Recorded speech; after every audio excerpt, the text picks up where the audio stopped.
अस्सलामुअलैकुम वरहमतुल्लाहि वबरकातुहू। Spy TV में आप सबको खुशामदीद। दोस्तों, आज हम इस वीडियो में आपको बताने जा रहे हैं कि अवैस का असली कातिल कौन। अगर आप इस बारे में जानना चाह रहे हैं तो इस वीडियो को आखिर तक देखें, लाइक और सब्सक्राइब करें। दोस्तों, जुल्म का बाजार गर्म हो, जुल्म पे जुल्म, हर रोज एक नई दास्तान। अवैस एक बहुत ही होनहार, काबिल और बासलाहियत नौजवान दर्जी से कत्ल कर दिया। उसके वालिद ने बताया कि ना उसके वालिद का किसी से झगड़ा था, ना ही कोई उसका खुद किसी से झगड़ा था। वो अपनी ज्यादातर जिंदगी किताबों में गुजारता था। उसे इल्म हासिल करने का बहुत शौक था। कुछ लोग कहते हैं कि उसका किसी लड़की के साथ अफेयर था, कुछ कहते हैं वो खुद उसका किरदार नहीं था ठीक। लेकिन एक शहीद के बारे में ऐसी बातें करना ठीक नहीं होता। ये भी नहीं देता कि एक शहीद जिसका अभी गम ताज़ा है, उसके माँ बाप पे क्या गुजर रही है। उसके वालिद ने उसके नाम पे मस्जिद बनाने का फैसला किया। लेकिन हम लोग आज भी ऐसी कई गुजरी बातें करके कि उसका किसी लड़की के साथ चक्कर था, उसका खुद वो ठीक नहीं था,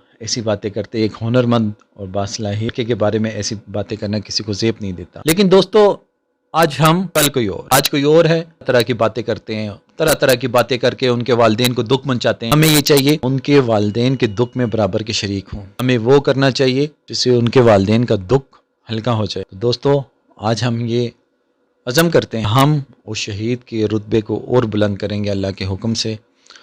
हमारे चैनल को लाइक और सब्सक्राइब करें और हमें आप लोगों की सपोर्ट की ज़रूरत है। अस्सलाम वालेकुम, अल्लाह हाफिज़।